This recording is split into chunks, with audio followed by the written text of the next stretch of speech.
Saur Sepuh dalam kisah Perjalanan Berdarah. Perjalanan Berdarah. Perjalanan Berdarah.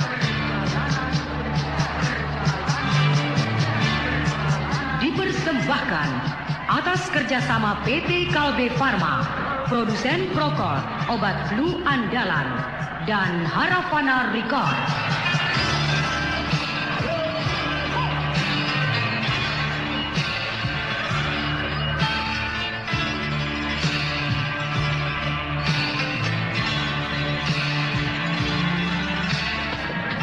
Naskah karya Niki Kosasi, didukung oleh Teater Harafana. Teknik dan montase Indra Mahendra.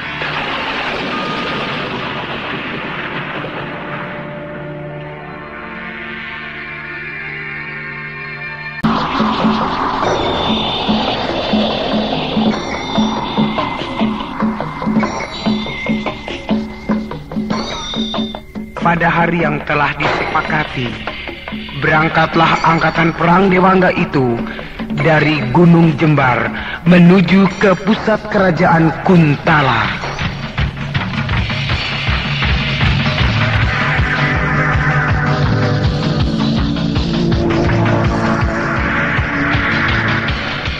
Dan pada hari keempat, sampailah di Kademangan Lungse yang termasuk dalam kekuasaan wilayah kerajaan Kuntala.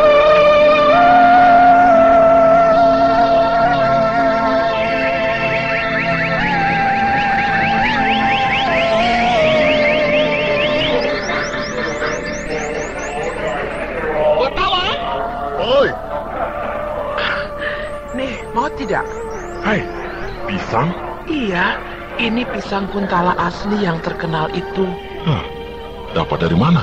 Ada penduduk yang ngirim. Oh, Ya, daripada bengong, kan mendingan Mang Mamah biak. memangnya sapi memamah biak? Ayo makan pisang, nanti keburu mati. Hah? Keburu mati? Kita kan sedang perang. Nah, sewaktu-waktu kita bakal mati. Menyesal kalau tidak sempat makan pisang Kuntala yang enaknya sejagat raya ini. Yang perangkan pasukan Dewangga 1. Kita cuma menunggu di sini. Kalau pasukan Dewangga 1 itu memerlukan bantuan, kan kita juga harus maju. Jangan kita, pasukan Dewangga 1 juga tidak akan perang. Loh, kok tidak perang? Mereka saat ini sudah masuk ke Kademangan Lungse untuk menggempur pasukan Kademangan. Alah, pasukan Kademangan Lungse itu berapa sih kekuatannya? Paling cuma 100 orang. Lah, kita beribu-ribu. Jadi aku yakin saat ini pasukan Kademangan sudah ngacir. Juga Demang dan keluarganya serta penduduknya semuanya sudah menyingkir. Iya. Pasukan Dewangga 1 saja kekuatannya 10 kali lipat kekuatan pasukan Kademangan. Apalagi kalau seluruh kekuatan angkatan perang Dewangga yang maju. Wah, bisa rata dengan tanah Kademangan Lungse itu.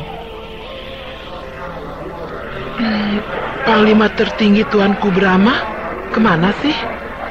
Aku dari tadi tidak melihatnya. Tuh, di sana sedang berbincang-bincang dengan para raja. Benar-benar suatu peristiwa yang paling bersejarah. Bayangkan saja, 6 orang raja turun semuanya, bersatu padu untuk menghancurkan kerajaan Kuntala. Ya, biasanya di dalam peperangan cukup dipimpin oleh panglima perang. Tapi kita tidak bisa menolak keinginan raja-raja itu untuk ikut serta di dalam perang besar ini. Habis rajanya tukang perang sih. Coba kalau rajanya cuma pinter kawin, mana mau dia ikut ke medan perang? Kok ketawa? Kau ini kalau ngomong asal nyeplos saja. Kenyataan bukan? Coba, di mana ada raja yang istrinya cuma 1? Memang permasyuri sih 1, tapi selirnya banyak. Apalagi Gundik. Wow, minta ampun, ada yang 40 orang. Apalagi raja-raja di Arabia. Saking kebanyakan gundik sampai membuat harem. Harem itu isinya sampai ada yang jumlahnya 60 orang perempuan. Nah, kalau sudah begitu, mana ada waktu untuk mengurus pemerintahan? Tiap hari kerjanya ngatur perempuan melulu. Kalau ada perang, takutnya setengah mati. Soalnya takut kehilangan enak-enak. Anak kecil sudah pintar ngomong yang begituan.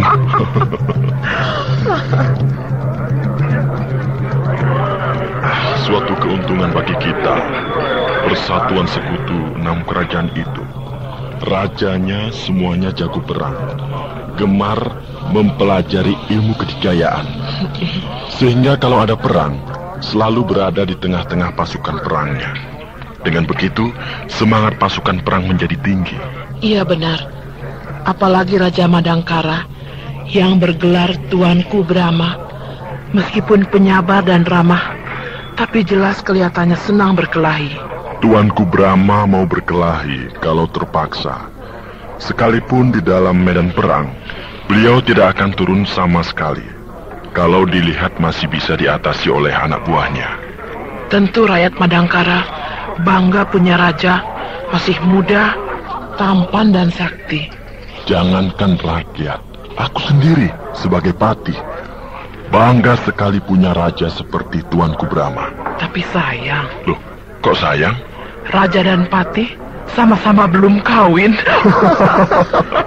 Ada-ada saja kau ini. Itu lihat, 2 orang penunggang kuda keluar dari kedemangan Lungse dan memacu kudanya dengan kencang menuju ke sini. Harnum, siapkan pasukan. Siapa tahu pasukan Dewangga 1 mendapat kesulitan. Bukan kesulitan, tapi kemenangan. Oh ya? 2 orang penunggang kuda itu anggota pasukan penghubung. Kalau ada bahaya, biasanya memacu kuda sambil mengibarkan bendera merah. Tapi kau lihat sendiri, tidak bukan? Iya, mereka malah mengibarkan bendera hijau. Berarti kemenangan.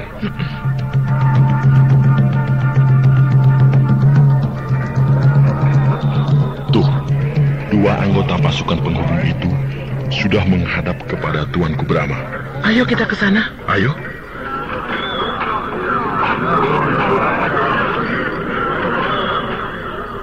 Saudara-saudara, Dewata beserta kita menang.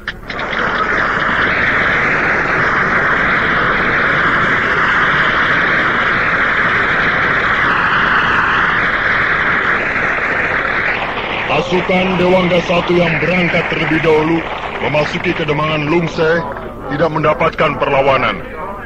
Sebab pasukan perang kedemangan Lungse sudah melarikan diri sebelum pasukan Dewangga 1 datang. Sekarang marilah kita bersama-sama bergerak masuk ke kedemangan Lungse yang sudah kalah sebelum perang itu. Lakukan!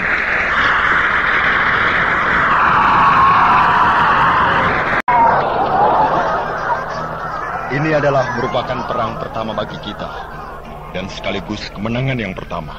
Ya, kemenangan pertama yang sangat mudah.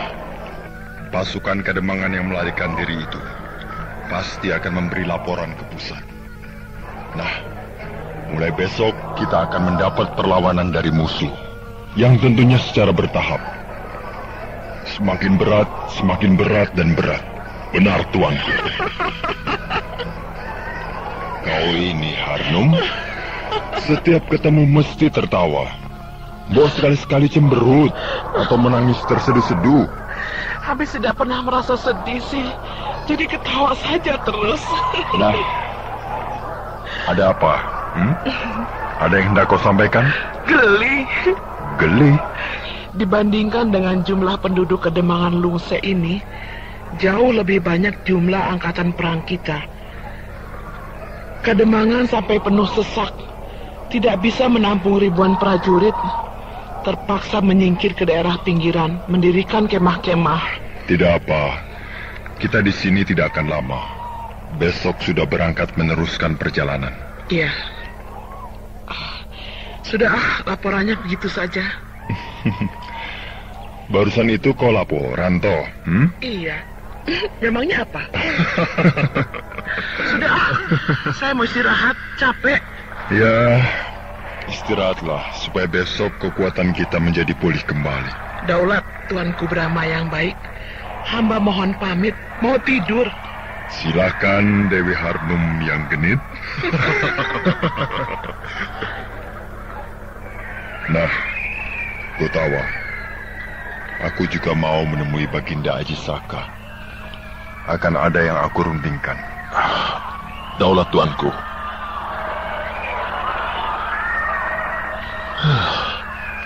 Brahma pergi, Harnum tidur. Lebih baik aku jalan-jalan, melihat-lihat keadaan Kademangan Lungse ini.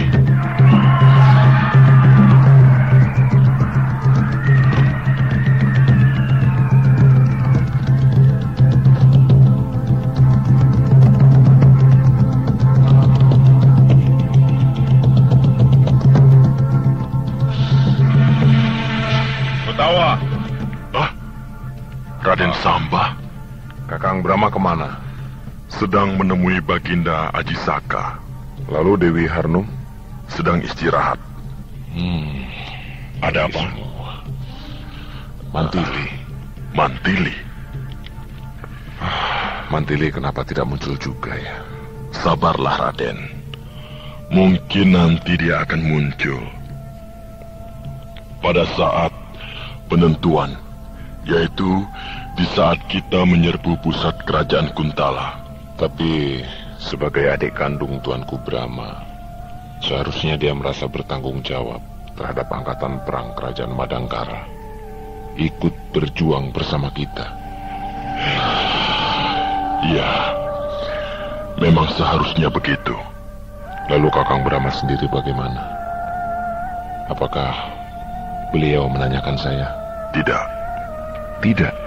Jangan salah tafsir, Raden. Tuanku Brahma bukannya tidak memperhatikan Raden. Akan tetapi di dalam peristiwa yang besar seperti ini, yang menyangkut beribu-ribu manusia, tentu beliau sangat sibuk. Seluruh perhatiannya tercurah kepada strategi perang. Jadi persoalan yang lain tentu akan dikesampingkan untuk sementara waktu. Iya. Aku mengerti. Ya, sudahlah Raden. Jangan terlalu banyak pikiran. Percayalah, Mantili juga ingat pada Raden. Lebih baik sekarang, perhatian Raden dan juga kita semua dicurahkan kepada perang besar yang sedang kita garap ini. Ya, Gotawa. Terima kasih. Angkatan perang Dewangga. Betul, Kanjeng. Yang menyerbu Kademangan Lungse itu angkatan perang Dewangga. Seumur hidupku, tidak ada kerajaan yang bernama Kerajaan Dewangga. Entahlah, saya sendiri bingung. Tapi menurut laporan anggota pasukan Kademangan Lungse yang selamat dan beberapa penduduk yang menyaksikan, angkatan perang Dewangga itu besarnya luar biasa. Jumlahnya berlaksa-laksa. Apakah di seberang lautan ada kerajaan yang namanya Kerajaan Dewangga? Setahu saya tidak ada. Sebab kita sering sekali mengadakan hubungan dagang dengan negeri-negeri seberang. Di antaranya negeri Tiongkok, negeri Keling, negeri Parsi, dan tidak pernah mendengar ada negeri Dewangga. Apakah angkatan perang Kerajaan Romawi yang datang? Sebab Julius Caesar gemar berperang dan meluaskan wilayah kekuasaan. Menurut berita terakhir yang dibawa oleh para pedagang dari bangsa Keling, Julius Caesar sudah tewas, dibunuh oleh temannya sendiri, yaitu Marcus Brutus. Lalu Marcus Brutus dibunuh oleh Marcus Antonius. Kemudian Marcus Antonius menjadi kaisar Romawi. Saat ini, kerajaan Roma sedang goncang, jadi tidak mungkin melakukan perang. Atau mungkinkah orang-orang barbar dari daratan Mongolia, dari lereng pegunungan Himalaya? Sebab bangsa Mongol saat ini dikuasai oleh Temujin, semacam perang yang bergelar Genghis Khan. Tidak mungkin, Kanjeng. Orang-orang Mongol itu bahasanya lain dengan kita. Sedangkan angkatan perang Dewangga itu bahasanya sama dengan kita. Iya, apa boleh buat? Apa dan siapa angkatan perang Dewangga itu tidak usah dipertanyakan. Pokoknya mereka jelas mau menyerang kita. Jadi tak ada pilihan lain, lawan mereka. Til, Mantili. Apa? Ada berita hangat, Til. Til. Sudah aku bilang berapa kali, jangan sebut namaku, Til. Tapi... Maaf, Til. Aku potong lidahmu baru tahu. Jangan. Jangan. Ada apa mengganggu aku? Cuma sekedar mau tanya. Tanya apa? Di jagat ini ada yang namanya kerajaan Dewangga tidak? Oh, kau mau menghubungkannya dengan tersiarnya berita bahwa ada pasukan perang yang mau menyerbu kerajaan Kuntala ini? Ya. Yang bernama Angkatan Perang Dewangga? Iya, benar. Tidak ada. Tidak ada kerajaan Dewangga. Dan mungkin tidak akan pernah ada. Atau mungkin juga nama kerajaannya lain dengan nama angkatan perangnya. Maksudmu? Misalnya kerajaan Kuntala, angkatan perangnya bernama Angkatan Perang Kerajaan Kuntala. Tapi yang ini tidak. Kerajaan Anu, angkatan perangnya bernama Angkatan Perang Dewangga. Kau benar. Benar? Iya. Angkatan Perang Kerajaan Dewangga itu bukan Angkatan Perang Kerajaan Dewangga, melainkan Angkatan Perang Gabungan 6 Kerajaan. Gabungan 6 kerajaan? Iya. Kerajaan Niskala, Kerajaan Selimbar, Kerajaan Sanggam, Kerajaan Saptarema, Kerajaan Salingkuh, dan Kerajaan Madangkara. Hah? Kerajaan-kerajaan itu bukankah jajahan kerajaan Kuntala? Benar. Dan kini mereka bersatu padu untuk menghancurkan kerajaan Kuntala ini. Walah, celaka. Kenapa celaka? Ya, dikeroyok oleh 6 kerajaan. Mana kuat, bisa hancur kerajaan kita ini. Kau takut? Tentu saja. Pasti bangsa Kuntala akan dihabiskan semuanya oleh mereka. Tidak, Bungkeng. Mereka tidak akan mengganggu rakyat. Mereka hanya menyerang angkatan perang lagi. Kalau sudah menang, ya sudah. Rakyatnya tidak akan diapa-apakan. Kalau kerajaan Kuntala ini kalah, berarti akan diperintah oleh bangsa-bangsa dari 6 kerajaan itu. Tentu saja. Wah, lalu bagaimana kita ya? Kenapa susah? Ikuti saja apa kehendak mereka. Bukankah kau pernah berkata bahwa tidak peduli siapa yang jadi raja, pokoknya bisa makan, sudah cukup? Ya, mudah-mudahan saja begitu.